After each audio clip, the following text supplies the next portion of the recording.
You see, most of us have been conditioned to believe that the way to get someone to see our worth, to feel our presence, is through words, through explanations, justifications, reasoning, persuasion. We talk, we plead, we over-explain. And with avoidant personalities, this pattern doesn't just fail, it often backfires. The more we chase, the more they retreat. The more we try to fill the silence, the more they cling to their distance. It's counterintuitive, but here's the truth. When it comes to an avoidant, your silence, your quiet, unwavering presence is more powerful than any argument you could make, any confrontation you could initiate, any tear you could shed. Silence is not absence. Silence is intention. Silence is the declaration that your life, your energy, your time, and your love are not negotiable commodities. When you stop explaining, when you stop justifying yourself, when you stop trying to teach them how to love you or how to value you, you are doing something radical. You are reclaiming your power. And make no mistake, avoidants notice this. Deep down, they sense the shift. They feel it in the spaces you leave empty, in the moments you don't respond, in the calm that now exists where anxiety and tension once lived. They are faced with a mirror of reality that they rarely encounter, that your presence, your love, and your attention are not theirs for the taking. Think about it psychologically for a moment. Avoidants operate from a place of fear, not of you necessarily, but of intimacy, vulnerability, and the weight of being fully seen. Your words, your explanations, even your expressions of love, they can become noise to them, a signal that someone is demanding something they are not ready to give. But silence? Silence is neutral. Silence is non-threatening. Silence doesn't demand. And yet, paradoxically, it communicates the most. It communicates that you are whole on your own, that your life is moving forward, that you are no longer tethered to the push and pull of their uncertainty. It communicates boundaries, self-respect, and emotional resilience, all of which are incredibly compelling to someone who has been avoiding the very things that demand those qualities. Now, this is where most people make a critical mistake. Silence isn't passive. Silence isn't hiding or suppressing. Silence is active. It is intentional. It is a strategic choice. When you sit quietly in your life while they wrestle with their discomfort, you are holding a space that says, I am here, I am strong, I am not going anywhere, and I will not lower my standards to meet your fear. That is not cruelty, that is clarity. That is the kind of presence that forces reflection.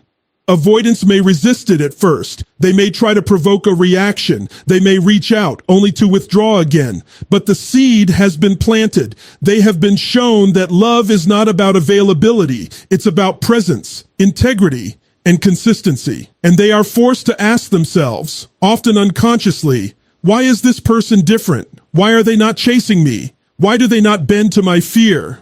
This is where silence becomes transformative. You see, love, respect, and desire are rarely won through words alone. They are earned through energy, through presence, through the unspoken truth of your self-worth. Your silence, when wielded with awareness and intention, becomes a statement louder than any speech. That your life moves forward, that you are complete within yourself, and that your attention is a gift, not a guarantee. Avoidants feel this deeply, even if they cannot articulate it. They feel the gravity of your quiet strength, and it can awaken in them an understanding of what it means to lose someone who cannot be taken for granted.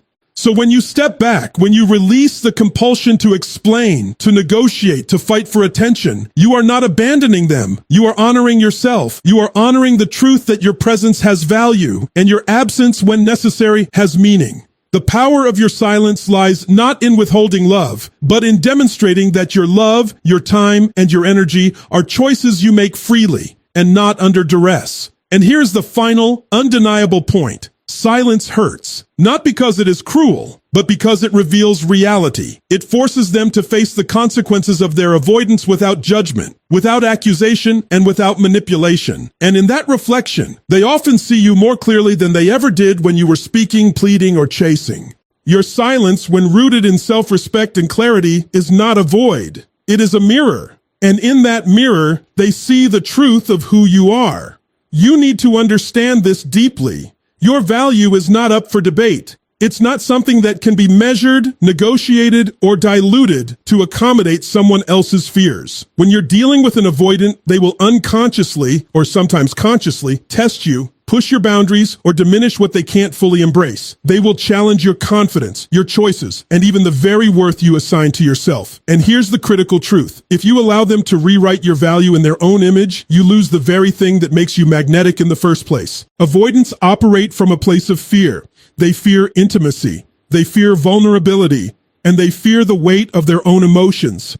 But they don't just fear it. They project it onto others. And here's where most people get trapped. They try to convince the avoidant of their worth. They try to explain, negotiate, argue, and justify why they deserve love, attention, or respect. It's exhausting. And here's why it never works. Avoidants aren't capable of absorbing your value through logic or persuasion. They can only recognize it through your unwavering demonstration of it. Think about it. When you hold your standards, when you refuse to apologize for your boundaries, when you refuse to lower your expectations, you are doing something profoundly powerful. You are communicating a truth that can't be argued with. You are saying, without words, I know what I'm worth and I will not compromise it for anyone. That statement, that quiet, steady assertion of self-respect, is far more impactful than any confrontation or plea ever could be. This is where the distinction lies between desperation and dignity. Desperation is trying to fit yourself into someone else's world, bending, shrinking, and muting yourself to get their approval. Dignity, on the other hand, is refusing to compromise the core of who you are, even if it means they walk away.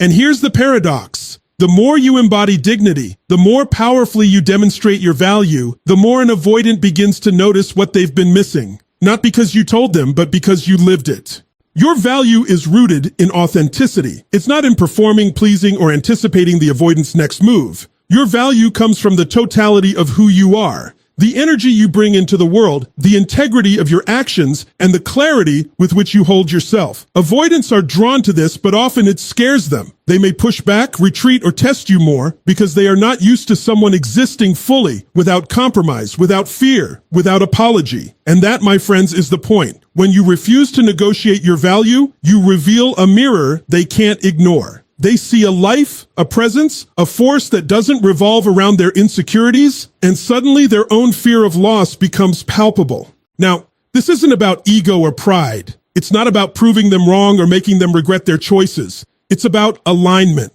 It's about creating a life in which your worth is recognized first by you, not by someone else's acceptance. When you align with your intrinsic value, when you hold yourself in high regard, you automatically filter out those who cannot honor it. You stop wasting energy, time, and love on those who see you as negotiable. And here's the final, unshakable truth. Your value, when fully embraced and unyielding, is a force that transforms dynamics. Avoidance cannot control it, diminish it, or devalue it. Your self-respect becomes a lighthouse. They may drift, they may resist, but they cannot extinguish it. And if they truly wish to be part of your world, they must step into it on your terms, with respect, clarity, and intention. So today, make the decision. Refuse to compromise your worth. Refuse to apologize for your boundaries. Refuse to negotiate the love, respect, and energy that you give and deserve. The world and those who matter will respond to that energy. And those who can't, they will simply fade away. And that's not loss. That's liberation. Here's a reality we often overlook.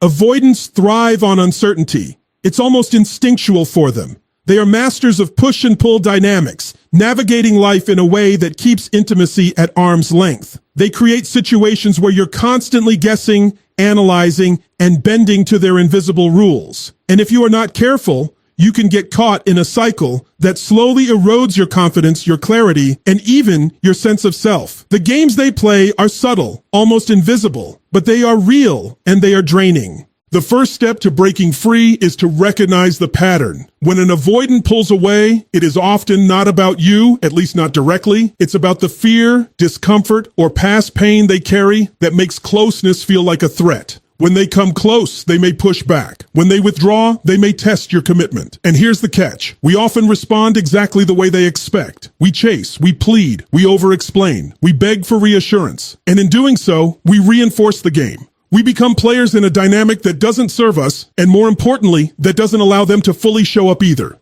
Stop playing, stop chasing, stop trying to anticipate their next move or decode their behavior like some complex puzzle. This is not about winning a battle of wills. It's about reclaiming your energy and your agency. When you disengage from the patterns that keep you tethered to their fear, something remarkable happens. You no longer validate their avoidance. You no longer participate in their push and pull. And ironically, the space you create is the exact thing that draws them in. Think about it psychologically. Avoidants are often drawn to freedom, autonomy, and non-attachment. When you chase, you become another form of entanglement. You become the very thing they instinctively resist. But when you step back, when you engage with your own life, your own goals, your own joy, you become a presence they cannot control. And that lack of control, as paradoxical as it may seem, sparks interest. The very game they were unconsciously running is disrupted by your refusal to participate, and suddenly they are faced with a reality they weren't prepared for. Someone who values themselves enough not to bend to fear. Playing their games, chasing their approval, overanalyzing their words, these are not acts of love. They are acts of survival in a pattern that keeps both of you trapped. When you stop playing, you are not withdrawing out of spite. You are withdrawing out of clarity. You are creating a container for yourself that says, I will not participate in dynamics that erode my self-respect, no matter how clever, subtle, or compelling they may seem. This is where strength meets wisdom. This is where emotional intelligence meets courage. And here's the transformative truth. When you refuse to engage in their games, when you refuse to chase or decode or overcompensate, the avoidant is forced to confront the consequences of their behavior. They feel the absence of your participation as a truth they cannot ignore. They are no longer able to hide behind their push and pull because the energy that fueled it, the energy of your chasing, your emotional labor, your negotiation, is gone. And in that absence, something shifts. They are confronted not by words, but by a presence that says, I exist fully, I am whole, and I will not negotiate my integrity for your fear. This is empowerment. This is self-mastery. This is the kind of energy that is magnetic, that is undeniable, that cannot be forced or faked. It forces reflection in ways confrontation never could. They may initially resist it. They may withdraw further, test you, or even try to provoke a reaction. But your role is not to react. It's to remain grounded in your truth, steady in your self-respect, and unwavering in your commitment to yourself. So today, make the decision. Stop participating in the games. Stop bending, chasing, and negotiating for someone else's comfort. Stop giving energy to patterns that diminish you. Your life, your joy, your love, they are not conditional on someone else's fears. And in choosing this path, you are not just preserving yourself. You are creating a mirror for them to see what it means to be with someone who is whole, grounded, and unapologetically aligned with their own value. Your presence becomes the message, your boundaries the lesson, and your clarity the catalyst for change, not just for them, but for you. Let's take a moment to reflect on something profound. Joy is not just an emotion. It's a signal. It's a declaration of presence, of self-worth, and of alignment with life itself. And when it comes to avoidance, joy is transformative, because nothing unsettles someone who fears intimacy more than seeing you live fully, vibrantly, and freely without depending on their approval, their validation, or their attention. Joy is your power, and it is perhaps the most silent yet devastatingly effective force you can wield. Most people think that influence comes from words, persuasion, or confrontation. But in reality, energy speaks louder than speech. When you are truly happy, engaged in your passions, and fully alive in your own skin, you are broadcasting a frequency that cannot be ignored. Avoidants are drawn to independence, to freedom, to autonomy. And when they witness someone who embodies all of these qualities effortlessly, they are confronted with a truth that both attracts and terrifies them. You are not tethered to their fear. You are not dependent on their emotional availability. You are whole, and your life is abundant with meaning and fulfillment. Joy is contagious, but it's also revealing. It illuminates what an avoidant has been missing, often without realizing it. They notice the sparkle in your eyes when you do what you love, the confidence in your posture when you walk through the world unbothered by their avoidance, the laughter that flows freely because it comes from a place untouched by fear or manipulation. These are subtle yet seismic reminders that love, fulfillment, and vitality do not require their consent. And this realization is far more powerful than any argument or confrontation you could engage in.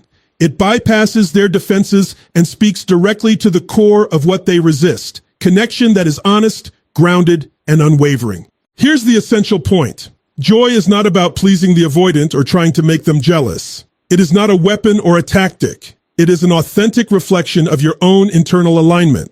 When you prioritize your happiness, cultivate your passions, nurture your relationships, and honor your dreams, you are asserting a truth that cannot be negotiated. Your life has meaning independent of their choices, and your energy is sacred. This is the kind of presence that forces reflection, that awakens longing, and that silently communicates boundaries and self-respect all at once. Think of it this way. Avoidants operate from a place of scarcity. The scarcity of safety, the scarcity of trust, the scarcity of emotional availability. They often fear that intimacy will overwhelm or consume them.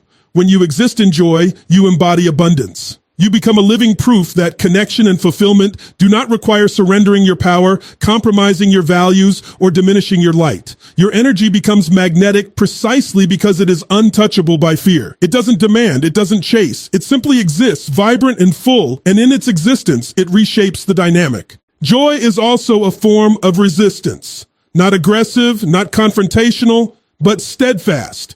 It says, I will not dim myself for your comfort. I will not shrink for your fear. I will not pause my life to accommodate your avoidance. And here's the most important part. When you live in your joy consistently, the avoidant is forced to either step into a similar alignment or confront the reality that they are losing someone whose energy and presence they cannot replicate. You are no longer available for manipulation, games, or emotional tests. You are available only for connection that honors the whole of who you are. So, the invitation here is simple yet profound. Choose joy. Cultivate it daily, relentlessly, unapologetically. Let it flow from your passions, your creativity, your relationships, and the deep satisfaction of living a life in alignment with your values. Let your laughter, your confidence, your vibrancy, and your light serve as a quiet, irresistible force that both inspires and challenges. When you do, you are no longer participating in the push and pull. They are the ones chasing understanding, clarity, and presence, because you have become the embodiment of the very energy they unconsciously crave but fear to embrace. Joy is not just happiness. Joy is power. Joy is autonomy. Joy is the silent declaration that your life, your energy, and your presence are not negotiable. And when you live this way, you are no longer reacting to fear. You are inspiring reflection, respect, and even longing. Detachment is one of the most misunderstood concepts in relationships, especially when it comes to avoidance. Many hear the word and imagine coldness, indifference, or even cruelty. But detachment, when done consciously, is neither of these things. Detachment is clarity. It is the practice of standing firm in your self-respect while holding space for the other person's journey, without trying to control, change, or rescue them.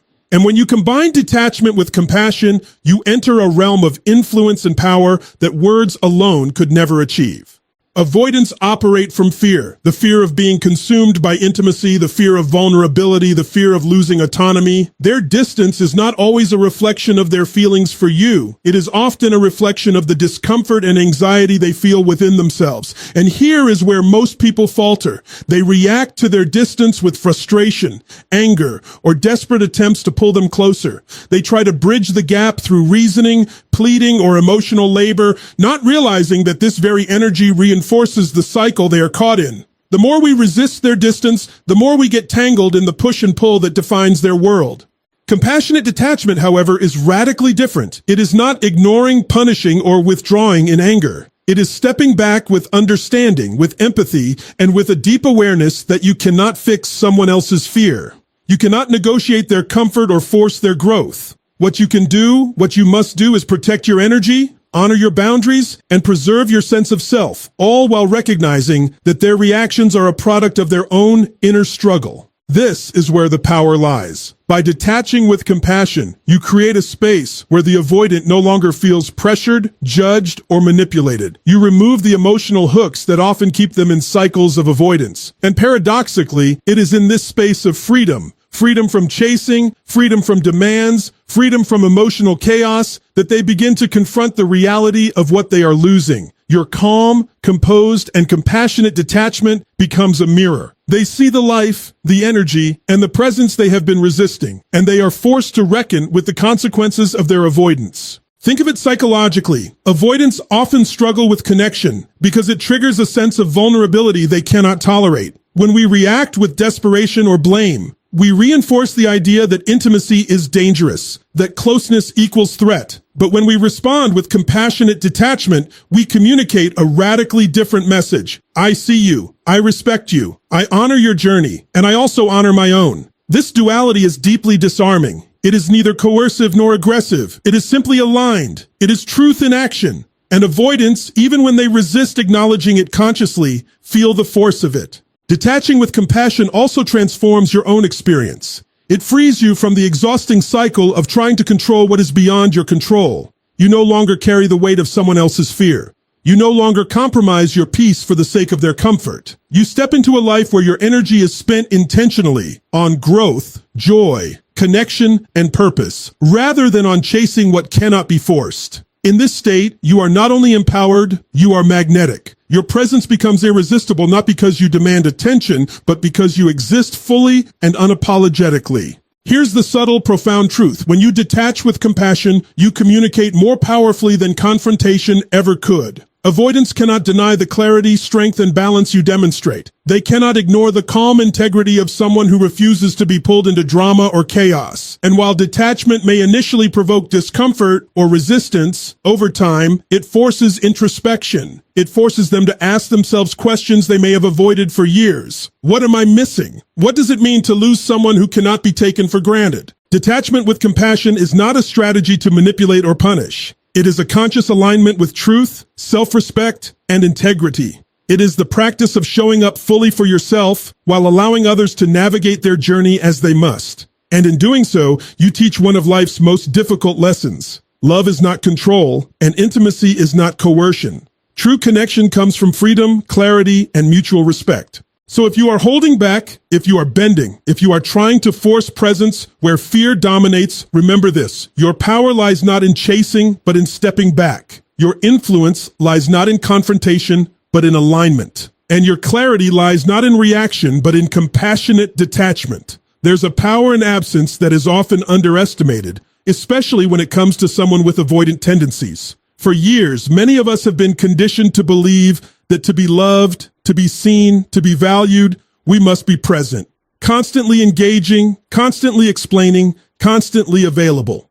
But with avoidance, presence can sometimes be a trap. Your constant availability becomes the backdrop of their avoidance, a safety net they know will never disappear. And in that safety net, they never fully confront what it means to risk losing you. Absence, however, changes the dynamic completely. It is not about punishment, and it is not about playing a game. It is about clarity, consequence, and self-respect. When you step away, when you allow yourself to occupy space fully independent of their approval, you activate a force that cannot be ignored. Avoidants are used to having people in orbit who bend, who accommodate, who chase. But absence disrupts that rhythm. It removes the familiar energy they rely on. And in that void, they are forced to confront a truth they often hide from themselves. Your presence is not guaranteed, and the connection they have taken for granted is no longer automatic. This is where the unseen consequence emerges. Avoidants are not used to facing the impact of their avoidance without the buffer of your compliance. When you are gone, not in anger or retaliation, but in integrity and self-alignment, they are confronted with a reality that can be both unsettling and illuminating. They begin to recognize the value of what they had, the depth of your presence, and the magnitude of what they may be losing. Your absence is not a threat. It is a mirror reflecting their behavior, their patterns, and their choices in ways words could never achieve. Think about it. Throughout your relationship, your energy, your attention, and your care have likely been constants. You adapted, you accommodated, you adjusted to their fears and boundaries. And often, you did this at the expense of your own freedom, your own needs, your own growth. Absence changes that equation entirely. It reintroduces balance. It signals that your life, your love, and your energy are not infinite resources to be taken for granted. They are intentional, sacred, and guided by choice. And this revelation, this sudden recognition of autonomy can be profoundly affecting to an avoidant. The beauty of absence is that it does not demand an immediate response. It does not plead or coerce. It simply exists, steady, consistent, and unwavering. And in that steadiness, the avoidant is confronted with a paradox. The thing they often fear, the potential loss, the recognition of their own limitations, is what may ultimately draw them closer to reflection, growth, or even connection. Your absence is a quiet, powerful educator, teaching lessons about respect, accountability, and the true weight of presence. There's also a philosophical dimension here. Human connection thrives not on possession but on freedom. Avoidants more than most are instinctively aware of this principle, even if they resist it. By withdrawing, you honor the natural order of autonomy while simultaneously honoring yourself. You are demonstrating that love, attention, and engagement are not commodities to be demanded. They are expressions of mutual choice. And when someone has been accustomed to taking for granted, the sudden realization that your presence is optional is often the catalyst for awakening. Now, here's the subtle, yet powerful truth. Absence works because it shifts the focus away from reaction and toward reflection. Avoidants are forced to sit in the space you once filled, to confront the silence, and to recognize the gap that has emerged. They cannot manipulate it, argue with it, or control it. It simply exists, a constant reminder that what is precious cannot be assumed, and that love, respect, and presence are earned through alignment, clarity, and choice, not through chasing or avoidance. Your absence also empowers you. It allows you to reclaim your energy, to focus on your passions, your growth, and your fulfillment. You are no longer expending yourself to bridge a gap that cannot be bridged through chasing or compromise. And in this state of self-alignment, your presence, should you choose to re-engage, is more magnetic, more intentional, and more alive than ever. It communicates not desperation, but integrity, not pleading, but strength, not attachment, but sovereignty. So remember this, absence is not emptiness. It is a signal. It is a mirror. It is a force that allows both you and the avoidant to witness what matters most. And in that witnessing lies transformation, reflection, and the undeniable clarity of truth. So let's step back and see the truth of what we've explored today. We've talked about silence, not as weakness, but as your loudest declaration of worth. We've confronted the idea that your value is non-negotiable, that no one's fear or avoidance can diminish the power of your self-respect. We've discovered that playing their games only drains you, while stepping out of the push and pull allows clarity and influence to rise. We've recognized that your joy is not just happiness, it is power, energy, and magnetism that cannot be ignored. We've explored the art of detachment, done with compassion, which frees both you and them from cycles of fear. And finally, we've uncovered the unseen consequences of your absence, the quiet force that teaches more than confrontation ever could.